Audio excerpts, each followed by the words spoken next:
ఉన్నారు పొన్నం ప్రభాకర్ గారు G Telugu news కోసం సమయం కేటాయించిన ధన్యవాదాలు. చాలా బాధాకరమైన ఇన్సిడెంట్ ఇది.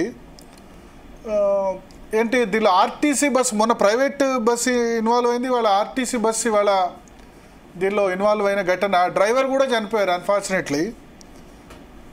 ఏమనిపిస్తుంది? మీరు స్పాట్కి కూడా వెళ్ళారు, ప్రాథమికంగా కారణం ఏం కనిపిస్తుంది? ముందు మనసుకు చాలా బాధ కలిగేటువంటి అంశము ఒక దురదృష్టకర సంఘటన. ముందుగా మృతులందరికీ సంతాపం తెలియజేస్తున్నాం. ప్రభుత్వం తరఫున అన్ని రకాల చర్యలు తీసుకునే విధంగా మేము సహకారం కూడా అందజేయడం జరుగుతూ ఉంది. అయితే ఇష్యూ ఏంటంటే బస్సు ఉదయం పూట తాండూరు నుంచి బయలుదేరింది. నిన్న ఆదివారం కాబట్టి ఇంటికి చెరువుల గురించి వివిధ పనుల గురించి వెళ్ళిన వాళ్ళు మళ్ళీ ఉపాధి లేదా ఉద్యోగ చదువుల రీత్యా మన హైదరాబాద్కు ఉదయాన్నే మొదటి బస్సు తీసుకుని వస్తా ఉన్నారు. వచ్చినప్పుడు వాడిన బస్సులో ఆర్టీసీ బస్సు ప్యాసింజర్స్ ఎక్కినారు, కండక్టర్ టికెట్ తీసుకున్నారు, వస్తా ఉన్నారు. పక్క నుంచి టిప్పర్ కంకర పోసుకొని వచ్చి బస్సును అటాక్ చేస్తున్నట్టు గుద్ది 50 గజాల దూరం విడుచుకపోయి టిప్పర్ ఉన్నటువంటి మొత్తం కంకరంతా బస్సులో పడి కంకర తోటి మొదలకుండా చనిపోయినటువంటి బస్సులలో 10 చనిపోతే ఇది ఇప్పుడు ఎవరిని విచారణకు ఆదేశించడం. దీని లోపల సరే రోడ్డుకు సంబంధించి కూడా ఇష్యూ ఉంది. రోడ్డు ఇష్యూ ఉన్నా ఏమి ఇష్యూ ఉన్నా 19 మంది ప్రాణాలు పోయినాయి. మీరు ఆ సంఘటన ఫోటోలు చూస్తే స్పష్టంగా అటు పోతున్నటువంటి వచ్చి మొత్తం బస్సు మీద పడ్డటువంటి పరిస్థితి.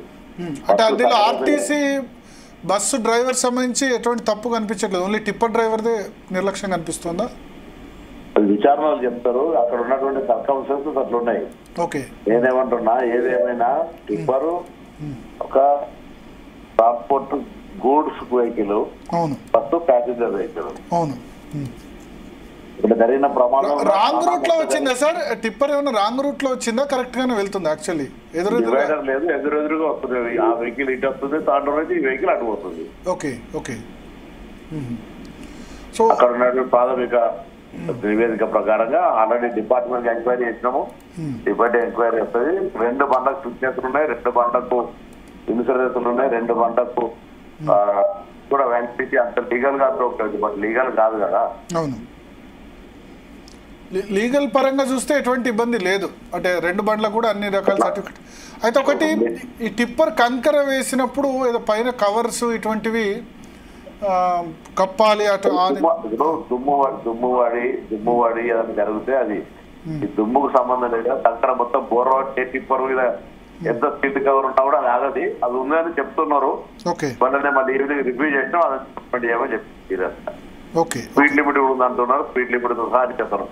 ఒకటి మాత్రం వాస్తవం భరత్ గారు, road awareness, road safety awareness దీనితో తెచ్చుకొచ్చే ప్రయత్నం చేస్తున్నాయి. యాక్సిడెంట్ కాగానే ఇన్ని పెద్ద లైవ్ ఛానల్స్ అన్ని కూడా రోడ్ సేఫ్టీ మీద కూడా కొంత ప్రజలకు అవగాహన కల్పించాలి, స్పీడ్ కంట్రోల్ ఉండాలి. డెఫినెట్ గా మీరు చెప్పిన పాయింట్. ఎందుకంటే ఒక ఇంట్రెస్టింగ్ ఫ్యాక్ట్ ఏంటంటే 800 హత్యలు రాష్ట్రంలో లాస్ట్ ఇయర్ జరిగితే ఈ రోడ్డు ప్రమాదాలు వాళ్ళ చనిపోయిన వాళ్ళు 8,000 మంది ఉన్నారు. అంటే హత్యల కంటే 10 times ఎక్కువ. అందరి బాధ్యత. గవర్నమెంట్ ఏ వెహికల్ ఇన్స్పెక్టర్ ఏం చేయగలుగుతాడు, ఏం చేస్తావు? ఎక్కువ బస్సు సపోజ్ లారీ కరెక్టే ఫిట్నెస్ ఉంది, బస్ ఫిట్నెస్ ఉంది, ఇన్సిడెంట్ అయింది, ఎవరు తప్పండి? అట్లా వెహికల్ ఫిట్నెస్ ఒకటే కాదు కదా, వాడు స్పీడు, రోడ్డు, అక్కడ ఉండబడేటువంటి సర్కమ్స్టెన్సెస్, డ్రైవర్ రోడ్ డివైడర్ లేకపోవడము, ఇవన్నీ సో మెనీ ఇష్యూస్. ఒకదానికి ఒక దిక్కు ఉంది.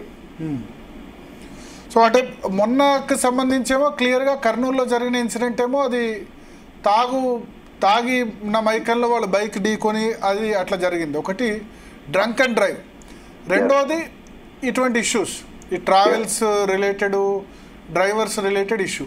సో మీ డిపార్ట్మెంట్ నుంచి ఎట్లాంటి చర్యలు తీసుకుంటారు? అంటే దీనికి మా సపోర్ట్ కూడా కావాలి, మేము అంగీకరిస్తాం. ఎందుకంటే మీడియా సపోర్ట్ కూడా ఈ చెకింగ్లు చేసినప్పుడు ఏమంటారు, ఫిట్నెస్, ట్రాన్స్పోర్ట్, ఇన్సూరెన్స్ చెకింగ్ చేసినప్పుడు వేధిస్తున్నారని వాళ్ళు ట్రాన్స్పోర్ట్ ఆపరేటర్స్ వాళ్ళు మీ మీద ఒత్తిడి తీసుకొచ్చే ప్రయత్నం చేస్తారు.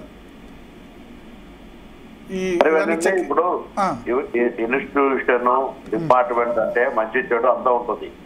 నేను సీరియస్ గా మాకు సంబంధించిన డిపార్ట్మెంట్ పరంగా తీసుకోవాల్సినటువంటి motor vehicle act enforcement serious గా చేయమని ఇప్పుడే మొత్తం entire state all categories cadre officer తోటి జూమ్ కాన్ఫరెన్స్ చేసినాం. భవిష్యత్తులో ఒక టార్గెట్ ఓరియంటేషన్ ఒక 2 నెలలు ఎన్ఫోర్స్మెంట్ చెక్ పోస్ట్ కూడా చేసినాం కాబట్టి అంత కూడా ఫార్స్ తయారు చేస్తున్నాం. మేము త్వరలో ఒక మంచి ప్రణాళికను రోడ్డు సేఫ్టీకి సంబంధించినటువంటి ఇంక్లూజివ్ తోటే పబ్లిక్ అవేర్నెస్ అనే పార్ట్ పెట్టుకొని దానికి ఒక ప్లాన్ ఆఫ్ యాక్షన్ తయారు చేస్తారు. చేసిన తర్వాత మేము ముందుకు వస్తాం. ఇప్పుడు ఈ 10-15 రోజుల్లో 40 మంది చనిపోయారు సార్. ఒకటి ప్రైవేట్ ట్రావెల్స్, రెండోది ఆర్టీసీ సంబంధించి. సో ఆర్టీసీ మీరు అవే లెక్క పెడుతున్నారు, మీరు అదే లెక్క పెడుతున్నారు. మొన్న ఉదాహరణకు మహబూబాబాద్ కుర్వి మండలానికి సంబంధించిన వాళ్ళు నా దగ్గర నంగునూరు మండలం సిద్దిపేటకు పెళ్లికి వచ్చిపోతా ఉన్నారు. వాళ్ళకు ఒక బండిలో మధ్యలో ఎక్కడ ఒక 50 మంది ఉన్నారు బండ్లే. ముల్కనూరు మండలం బీజేపల్లి మండలం కొత్తపల్లి దగ్గర రోడ్డు మీద టాయిలెట్ పోతున్నారు. 2 గంటలు రాత్రి దానికి స్టిక్కర్ రేడియం రిఫ్లెక్టర్ లేదు, లైట్ పార్క్ లైట్ వేసుకోలేదు. వెనుక నుంచి బండి ఎక్కుతుంటే స్పాట్ 3 చనిపోయారు. నేను అక్కడ వరంగల్ ఎక్స్టేమ్లో 3 చనిపోయారు, 6 చనిపోయారు. అటువంటి లెక్కలు రాలే. ఇక్కడ ఫోన్లు మీరు ఇవే లెక్కలు చెప్తున్నారు. సో ఇప్పుడు అక్కడ బండి పార్క్ చేసుకున్నాం తప్పవటాను, ఎంపీగా బుద్ధిలో తప్పవటాను, ఆ రేడియో రిఫ్లెక్టర్ వేసుకొని తప్పట. ఎట్లా అయిపోతుంది ఆ అర్ధరాత్రి గంటలకు ఏ వ్యక్తి ఇస్తారు? సో అంటే మెయిన్ అంతా కూడా ఒక drunk and drive, safety awareness ఇవన్నీ పట్టించుకోకపోవడం వల్ల ఇటువంటివి జరుగుతున్నాయి. అది కరెక్ట్. కానీ ఇక్కడ నుంచి మీరు స్ట్రిక్ట్గా ఇంప్లిమెంట్ చేయమని అందరికి ఆదేశాలు ఇచ్చారా? రూల్స్ ఏమైనా సరే ఇప్పుడే జూమ్ కాన్ఫరెన్స్ చేసుకొని చాలా సీరియస్ గా వార్నింగ్ ఇచ్చినాం. తప్పకుండా మా డిపార్ట్మెంట్ తరఫున ఏదైనా లోపం ఉండకుండా ఒక ఎన్ఫోర్స్మెంట్ ఎఫెక్టివ్ గా ఉండే విధంగా మీరు మార్పు చూస్తారు. Thank you sir. ఒక్క ఫైనల్ క్వశ్చన్ ఏంటంటే, ఇవాళ 70 మందికి పైగా ఇప్పుడు ఆర్టీసీ బస్సులో ఎక్కారు అని చెప్తున్నారు. ఇప్పుడు మహిళలకు ఫ్రీ బస్ ఇవ్వడం వల్ల దాని ఆక్యుపెన్సీ రేషియో కూడా చాలా పెరిగింది. మనకు మీకు దగ్గరలో కొండగట్టు ప్రమాదం కూడా అప్పుడు బీఆర్ఎస్ ఆయనలో కూడా ఇట్లే జరిగింది. ఎక్కువ మంది 60 మంది 70 మంది ఎక్కడ ఆర్టీసీ మూవ్ చేస్తామనే దగ్గర నుంచి ఆర్టీసీ ఈ రోజు పబ్లిక్ ట్రాన్స్పోర్ట్ లో మేజర్ పార్ట్ అయితే నిన్న ఆదివారం కావడం వల్ల తాండూరు ప్రాంతం నుంచి తాండూరు కావచ్చు, పరిగి కావచ్చు, చెవెళ్ళ కావచ్చు, ఆ ప్రాంతం నుంచి ప్రజలు హైదరాబాద్ వృత్తిపరంగా వచ్చేవాళ్ళు మొదటి బస్సు, 2వ బస్సు, 3వ బస్సు ఎక్కుతారు. మేము అందరికి కూడా మళ్ళీ ఇన్స్ట్రక్షన్ ఇవ్వాలని దాంతో కానీ ఇంతకుముందు కూడా రష్ ఓరియంటెడ్ ఎక్కడైతే రష్ సడన్ రష్ వస్తుంది. ఉదాహరణ సమ్మక్క సారక్ ఇక్కడ నుంచి ఊర్ల నుంచి వేమరాడ సమ్మక్క సారక్ పోయేవాళ్ళు 3-2 రోజుల ముందు ఫుల్ ఉంటారు 100 మంది.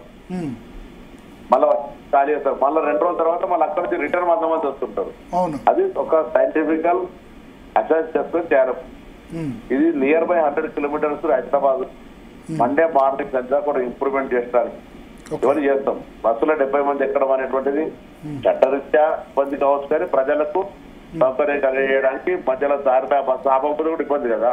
అయితే నాది ఇక్కడ ఒక సూచన, 60 మంది ఆపితే ఇంక ఎక్కించుకోకుండా మీరు ఇన్స్ట్రక్షన్ చేస్తే 60 నుంచి 65, 55 కెపాసిటీ, 60-65 దాటగానే ఎక్కించుకోవద్దు కండక్టర్, ఇక అది వేరే బస్సులో రండి అని చెప్తే ఎట్లా ఉంటుంది? జస్ట్ మీరు ఓవరాల్ ఎప్పుడంతా ఈజీ ఉండదు. ఆపకపోతే బస్ కండక్టర్ కొట్టిన పరిస్థితులు, డ్రైవర్ కొట్టిన పరిస్థితులు ఉంటాయి. కానీ సేఫ్టీ సెక్యూరిటీ ఇంపార్టెంట్ కదా. ఇప్పుడు బస్సులో ఫుల్ అయిన ఎక్కద్దంటే బస్సులు ఎక్కించుకుంటలేడని మీరే సోషల్ మీడియాలో టీవీలో లేదా అంటే ఇప్పుడు ఈ ప్రమాదాలు చూసిన తర్వాత ప్రజల్లో కూడా అవేర్నెస్ రావాలి. ఇప్పుడు ప్రజలు 60 మంది ఉన్నారు, మేము ఎక్కువనంటే నేను ఎక్కువ అన్న కదా. మనం కూసాం, మనకు దగ్గర కొండగట్టు మీ కొండగట్టు ప్రమాదం కూడా రైట్ అండర్స్టాండ్. నా బస్సు ఫుడ్ ఉంది 60, కొద్దిగా జరగాలని నేను పోవాలని ఆతృత నా బస్సులు ఎక్కుతున్నా కదా. ఎక్కకపోతే ఎక్కువ నేను అంటలేను కదా. నాకు కూడా నా కండక్టర్ కి ఇబ్బందే, డ్రైవర్ కి ఇబ్బందే, ప్యాసింజర్ కి ఇబ్బందే. కానీ ఏం చేయాలి? నేను ఆపకపోతే నన్ను డిపార్ట్మెంట్ బ్లేమ్, మమ్మల్ని ఆపలేదు, బస్సు ఆపలేదు, నన్ను ఎక్కనియలేదు. కానీ అంటే ఇప్పుడు ఇటువంటి ప్రమాదాల మాట్లాడతారు మీరు కూడా. దాని తర్వాత దీని గురించి మర్చిపోతారు. ప్రమాదాల తర్వాత కఠిన నిర్ణయాలకి కొన్ని సపోర్ట్ వస్తుంది. ఇప్పుడు మన చెట్లు ఉన్నాయని చెప్పి దీన్ని ఆపారు, ఎన్విరాన్మెంట్ పరంగా రోడ్డు ఆపారన్నారు. ఇవాళ ఎవరు కూడా దాన్ని ఆపలేరు, ఎందుకంటే ప్రజాగ్రహం ఖచ్చితంగా అక్కడ కనబడుతుంది, దాన్ని 4 లైన్ చేయాలని చెప్పి. సో అట్లే ఆర్టీసీలో కూడా 60-65 దాటితే మన కొండగట్టు ప్రమాదం గుర్తుంది. అప్పుడు మీరు కరీంనగర్ మెంబర్ ఆఫ్ పార్లమెంట్, బహుశా అప్పుడు X member of parliament X. So అప్పుడు చూశారు చాలా పెద్ద ఎత్తున ఓవర్లోడ్ వల్ల.